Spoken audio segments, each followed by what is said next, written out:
जवाब के सामने हर गायकों से आप, हर कलाकारों से आप दहेज प्रथा का गाना सुनते होंगे, लेकिन इस गाने में आपको एक नई चीज मिलेगी, एक नया मोड़ मिलेगा।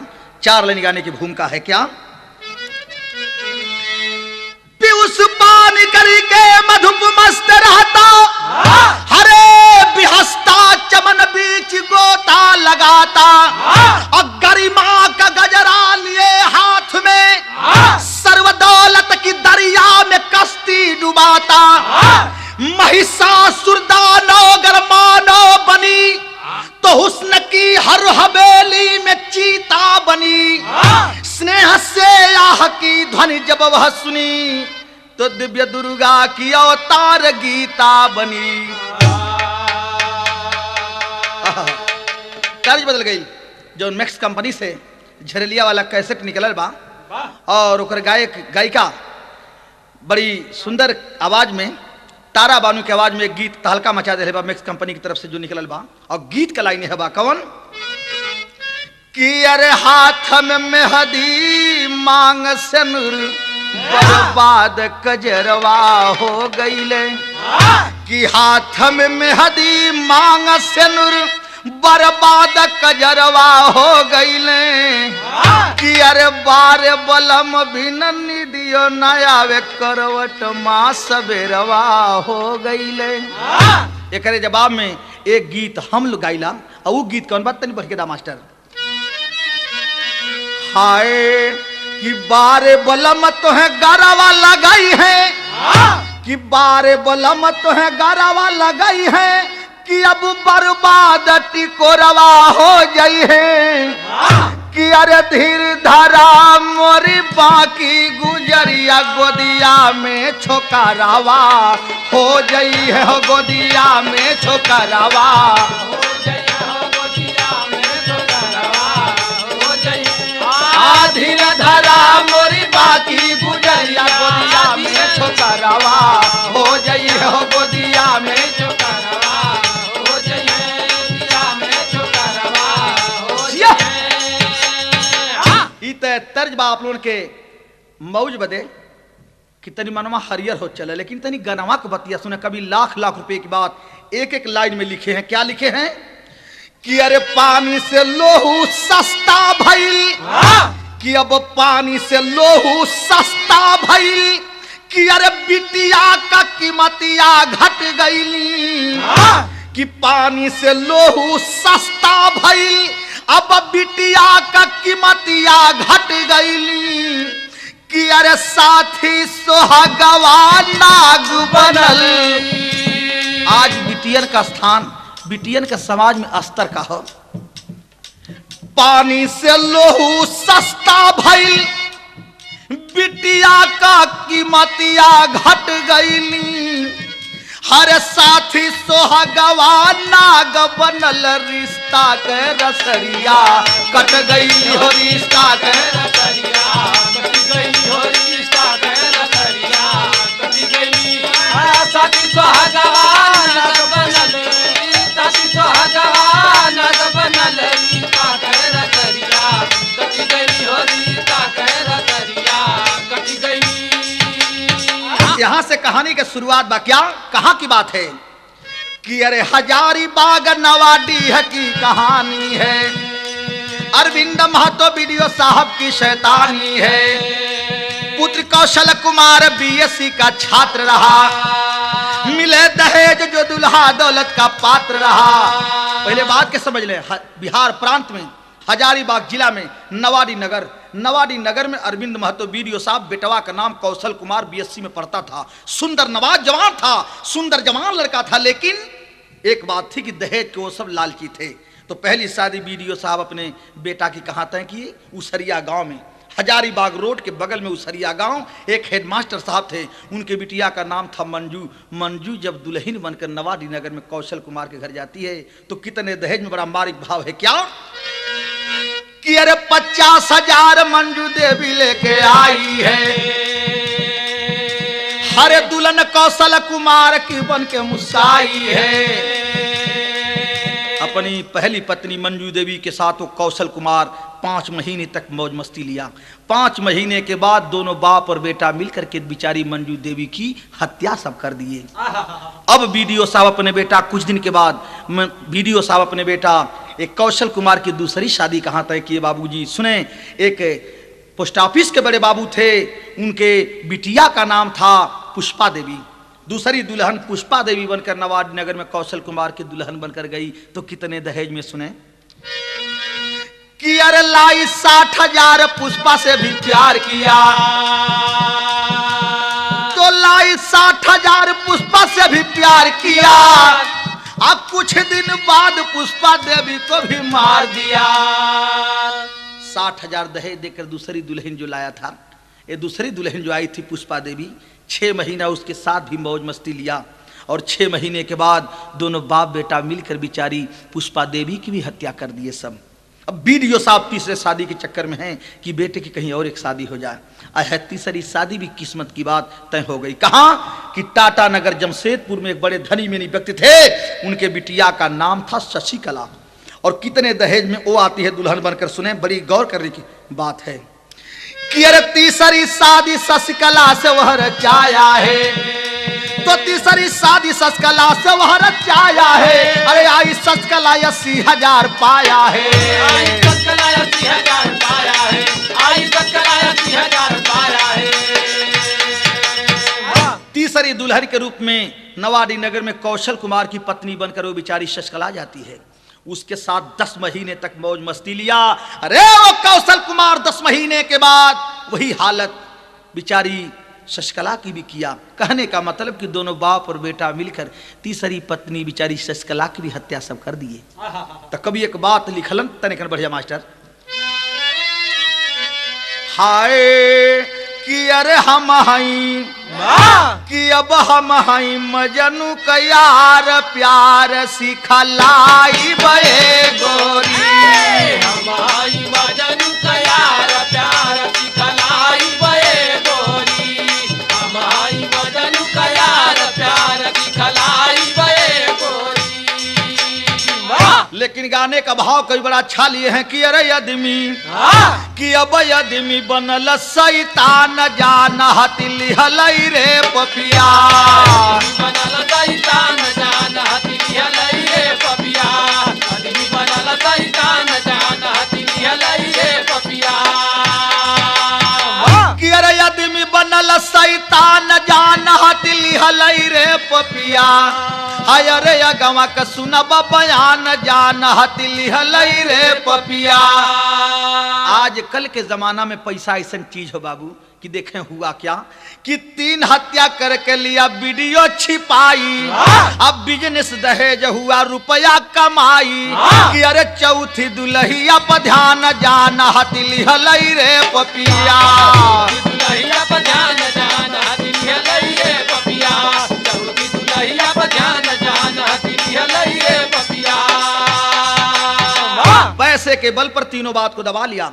लेकिन अब बीडीओ साहब चक्कर में है कि मेरे बेटवा का कहीं चौथी शादी भी तय हो जा, कुछ रुपया पैसा दहेज और अच्छा खासा मिले। चौथी शादी भी तय हो गई, लेकिन कहां सुने तर्ज बदल गई। तर्ज है बा कि अरे बाबा के तलौआ में उपजल खरैया हम सीख चिर जाई, कि अहिर नाई हारवा सीख चिर जाई, अहिर नाई हारवा सीख चिर जाई, अहिर नाई हारवा सीख चिर जाई, अहिर नाई हारवा सीख चिर जाई।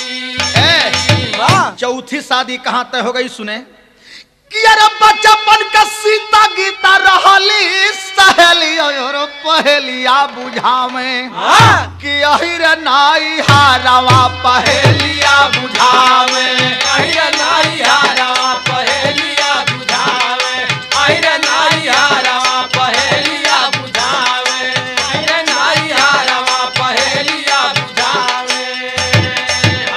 एक गांव में 2 लड़की रलीन और लड़कियन के गंगा तो अलग अलग रहल माधोपुर गांव, लेकिन एक का स्कूल में एक का साथे पढ़ने लिखने से एक के साथे सयान भैलिन, दोनों में बड़ी अच्छी दोस्ती हो गई थी। दोनों सहेली बन गई, सीता और गीता। न सीता के देखले बिना गीता रह पावे, न गीता के देखले बिना सीता रह पावे। जब दोनों लड़की शादी जोगे से आन भैलिन है, तो एक दिन सीता का बाबू का कैलन सुने कि अरे सीता का बाबू कैला शादी का तैयारिया, कि अरे बर खोज गई वही नावा डिहा नगारिया।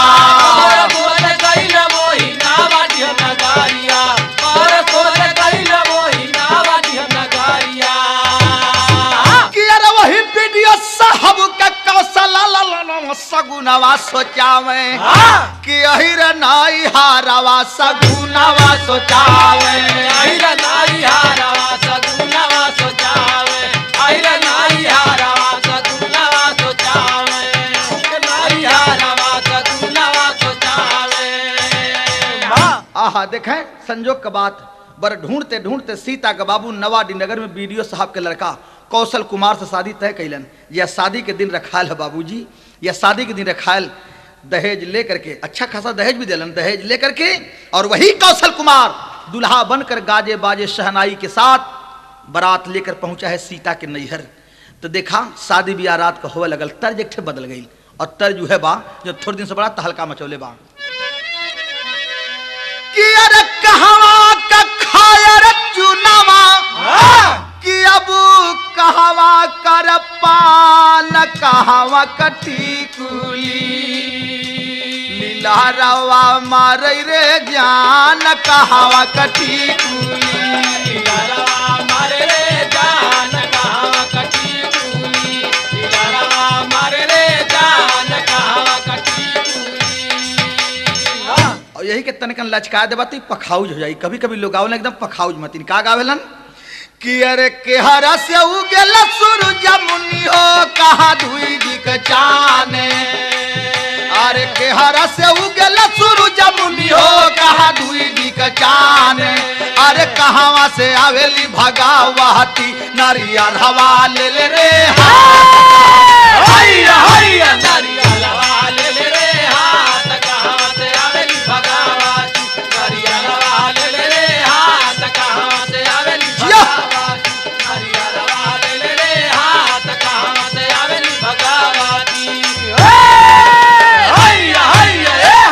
लेकिन आज शादी का वातावरण है, शादी का वातावरण है, शादी हो रही है किसकी? सीता की। तो कभी भाव लेना क्या कि अरे पतझड़ में आई गईली, अरे फिर से बहार मंगिया में पोरी हो गईले, अरे मंगिया में पोरी हो गईले, अरे सेनुरा हो रंगदार मंगिया में पोरी हो गईले,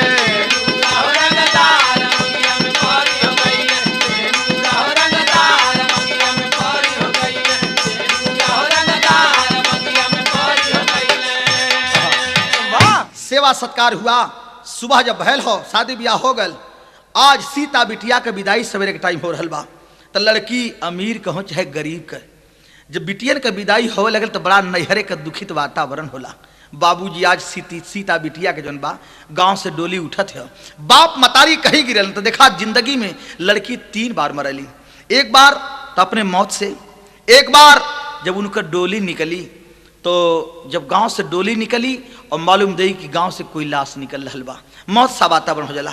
एक बार लड़की जौन बाटी जन्मत में मर जाली। फर्ज कल अगर कोई के बेटवा भल तो बड़ा खुशी होले, बड़ा खुशी होले, और रुपया मिठाई हीरा मोती जवाहरात लुटावेलन। और कहीं लड़की पैदा हो गई तो बाछी मतिन मुँह गिरले निकलिन, कोई पूछी कि काहे उदासल बा, क्योंकि का कहीं यार लड़की न हो गई। जब ये लड़की शब्द निकलता है मेरे दोस्तों, एक बार लड़की वही मर जाती हैं। आज सीता बिटिया का विदाई बा, सबके दुख हो, सबके दुख हो, लेकिन सबसे ज्यादा दुख ओकरे सहेली गीता के हो। विदाई की बेरी आइल, अखबार पकड़ के रोवे लगल, एक बात समझा के कहत हो, का तर्ज बदल गई कि अरे देखी के तोहार चोना चेहरा पर लागे टोना, कि अरे बुनवा पखुनावा को रोवे रे बबूनिया।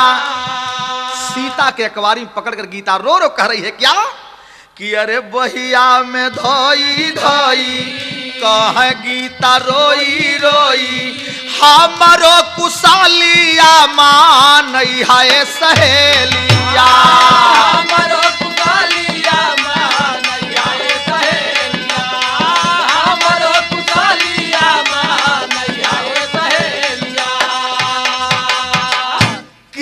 बचपन कर रहलू साथी, बचपन कर रहलू साथी, बिछुड़त में फाटे छाती, सुधिया न मोर तू भूल है सहेलिया।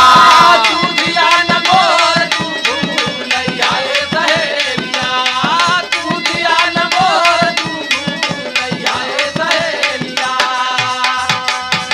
बाबूजी सब लोग रोवत रह गल नैहर का, लेकिन कहार सब सीता कर डोली लेकर ससुराल पहुंच गए नवाडी नगर में। मेरे दोस्तों 1 महीना व्यतीत हुआ, 2 महीना, धीरे धीरे 12 महीने का वक्त गुजर गया, 12 महीने का वक्त गुजर गया। अरे वो कौशल कुमार सीता के साथ मौज मस्ती लिया। 12 महीने के बाद उसके दिमाग में वो बात नाचने लगी कि वह दशा बेकर करम जवन 4 पहली और 3 कैलिन, मंजू, शशिकला, पुष्पा, और जो हालत मैंने सीता की अब करने जा रहा हूं वही चौथी दुल्हन सीता कभी करब, तीनों की तरह से। जब उसे दुख देने लगा है बाबूजी, जब दुख देने लगा तो एक दिन की बात कवि लिखे हैं टेरी के अंदर। क्या बड़ी अच्छी बात टेरी लिखे हैं, साहित्य कवि के शब्द पे गौर करेंगे पढ़े लिखे भाई, वो साहित्य क्या कवि लिखे हैं टेरी के अंदर, बड़ी अच्छी बात तनिक बढ़ गया मास्टर, ठीक है। कि अरे बागीचे में प्रसून रो रहा, कि अब बागीचे में प्रसून रो रहा, कि अरे साहिल नजर न आती कश्ती तूफान बीचे। एक दिन 12 बजे रात को दोनों बाप और बेटा एक हाथ में चाकू एक हाथ में रस्सी लेकर के जब सीता के कोठरी में प्रवेश कैलन है तो समय कौन रहल सुने, भाप गई वो सीता, उनका चरित्र, उनका स्वभाव। कभी लिखे हैं क्या, बड़ा अच्छी भावा कि धड़केली छातिया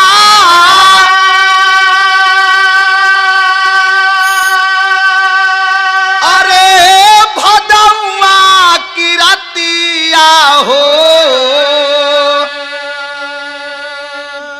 कि आयल रहलती जात्या वहार नीरा मोहिया। त कौशल बाप बेटा गईले हर सीता की कोठरिया में, कि अरे जानवा मारे के बद नीर मोहिया। चाकू और रस्सी देखती है अपने पति को और अपने ससुर को अपने कोठरी में 12 बजे रात को। रो रो नियत समझ गई, रो रो करके सीता बेचारी अपने पति कौशल कुमार के चरण में लिपट कर कहने लगती है कि स्वामी जी, जो ने हाथे से हमारे मांगी में सिंदूर पिन्हौला, जो ने बाही में लेकर 12 महीना सुतला प्यार कैला दुलार कैला, अपने वही हाथे से हमार जान कैसे लेबा हो। बेचारी चरण पकड़ कर पति कौशल कुमार में कौशल कुमार के चरण में गिड़गिड़ा कर कहने लगती है सीता बेचारी। क्या कहती है सुने कि अरे सुनबा तू सुनबा सैया माना मोर कहानावा हो ना,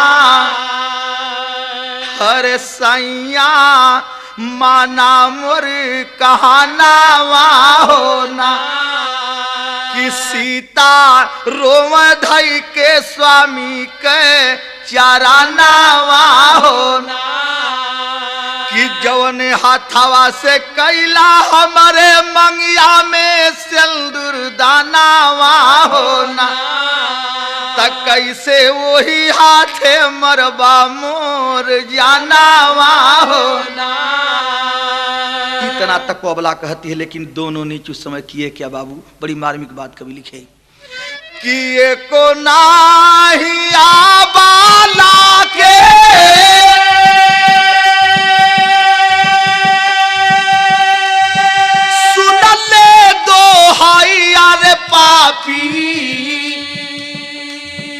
बजरा का छातिया बनाया जी, त छतिया पर चढ़ के दावे सैया नटैया रे पापी, सैया का सैया रे पापी, सीता रहली छटपटाया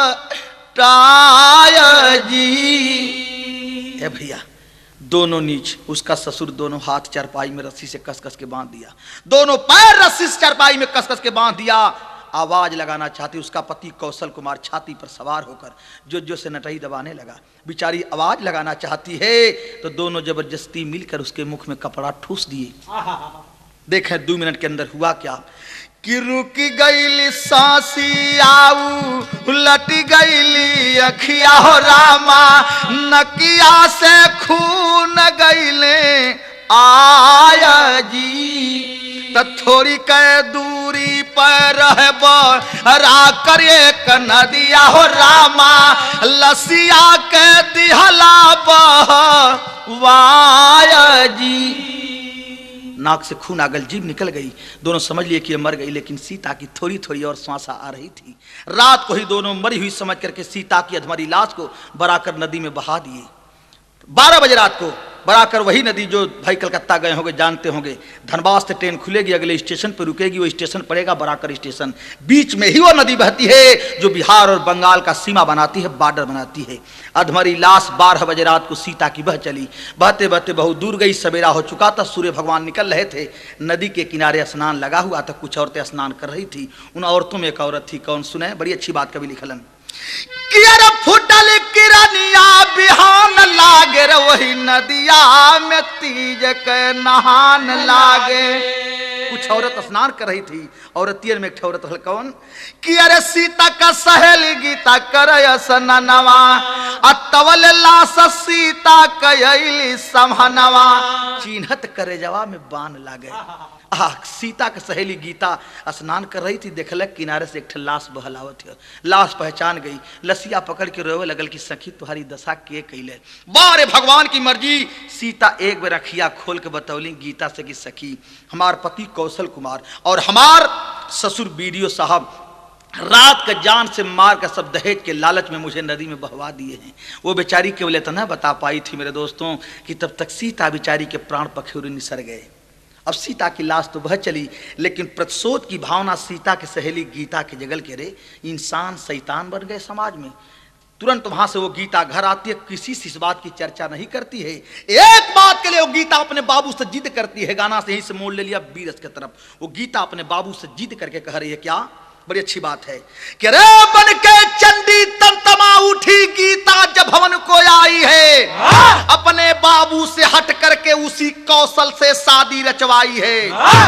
1 लाख में शादी तय भई भोरे हुई विदाई है, और राज कोई ना समझ सका वह पिस्टल एक छिपाई है। कहला कि बाबू हमार शादी नवारी नगर में बीडीओ साहब का लड़का कौशल से कर्जा जितना भी दहेज लगी दिया।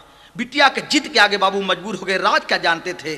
बाबूजी गईलन कौशल कुमार के वर चुन देलन, निजी तिथ पर कौशल कुमार बारात लेकर के पहुंचा है। और जब बारात लेकर पहुंचा है मेरे दोस्तों, तो उस समय होता क्या है कि शादी ब्याह हो गल, सवेरे सवेरे विदाई हो लगल, कोई बात के जनल ना, कोई बात के जनल ना।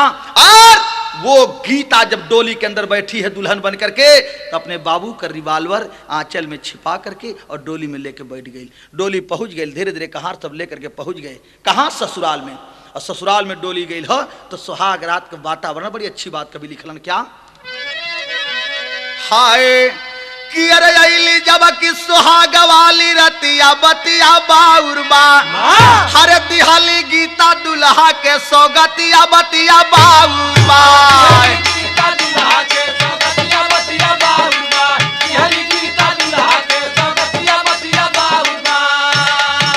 आदमी के जिंदगी में सुहाग रात केवल एक बार आती है, लेकिन कौशलवा के 5-5 6-6 बेर आ गई। मुस्कियात 12 बजे रात के जब सुहाग रात मनाओ बदे पहुंचल गीता के पास में, तो गीता तैयार थी, प्रतिशोध की भावना उसके हृदय में जल रही है। करती क्या है सुने कि अपने पद से गीता अब वही बोल रही मुस्काई हो, और दौड़ के जब पकड़ल चलना भरकवार, तब तक करती क्या है कि दौड़ सिंघनी छाती में तब पिस्टल दिया सटाई हो, अरे मारी गोली पार हो गई छतिया बतिया बाउरबा, गिरा जमी पर मरी गई लऊ घटिया बतिया बाउरबा।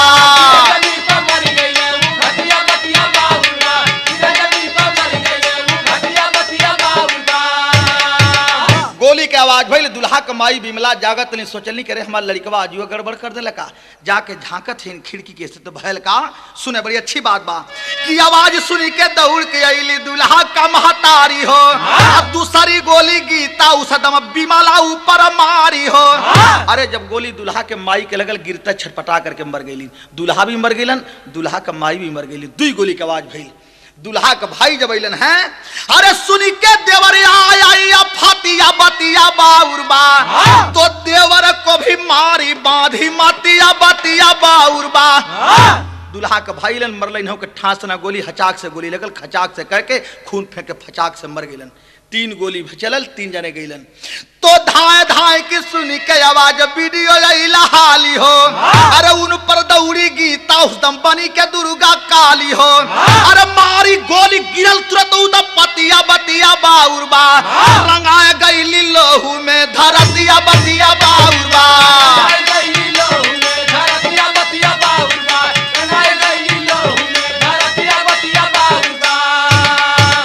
गोली मरल 7 के निशाना वीडियो साहब पर, लेकिन चलाक था, घूम गया निशाना, बहग लोचरा गोलियां लगत निकल गई और नखड़ा बनाकर सुध गल की मर गई, लेकिन वो बच गया।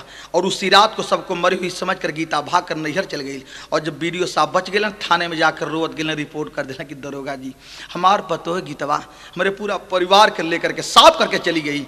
मेरे दोस्तों, जब दरोगा जी बात सुनलन है, फोर्स लेकर गईलन है गीता के नैहर और सबको गिरफ्तार करके लेलन है। किसको? कि गीता को। और गिरफ्तार करके लाए हैं और केस बनाकर चालान कर दिए।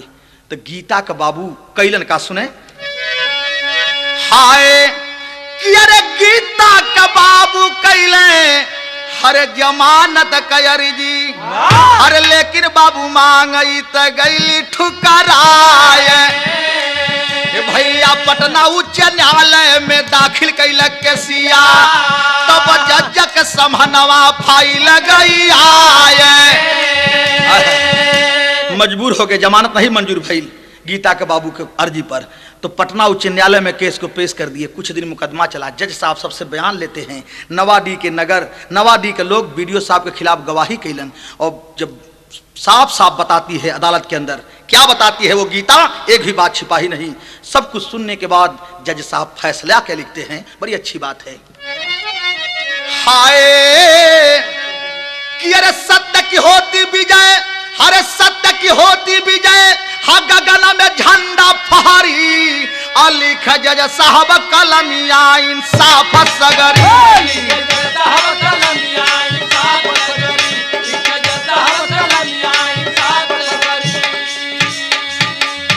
अरे पुरस्कार दे गीता को जसाह मिटाए क्लेश हो, और 4 हत्या दहेज वीडियो साहब पर लागल केस हो। अरे पकड़ के जहला खनवा में गईला रगरी, पुरस्कार दे करके बाइज्जत गीता को रिहा कर दिए। और जब गीता को रिहा कर दिए बाबूजी, उल्टे 4 से केस, एक दहेज वाली 5 केस लगाकर वीडियो साहब के जेल के अंदर कर दिए जज साहब। और उसी समय पटना में दहेज उन्मूलन संघ चल रहा था। उस संघ के लोग जब गीता की हिम्मत देखते हैं, तुरंत गीता को बुलाकर अपने संघ का महामंत्री का पद उसे दे दिए। जब महामंत्री का पद पाती हो गीता, तो पेपर पत्रिका में निकलवाना शुरू कर देती है दहेज के प्रति दुनिया वालों से। क्या कहती है कि अरे दुनिया वालों दहेज में मत मांगो दौलत की पेटी हो, कि दुनिया वालों दहेज में मत मांगो दौलत की पेटी हो। महिषासुर मानव बनी है तब दुर्गा बनी है बेटी हो।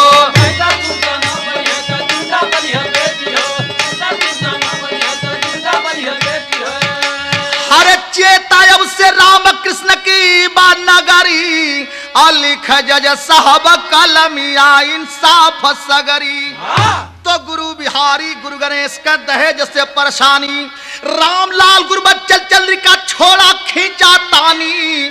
बागीचे में प्रसून रो रहा बेचन कवि तिलेश्वर, कविता प्रेम से सींचे, बागीचे में प्रसून रो रहा।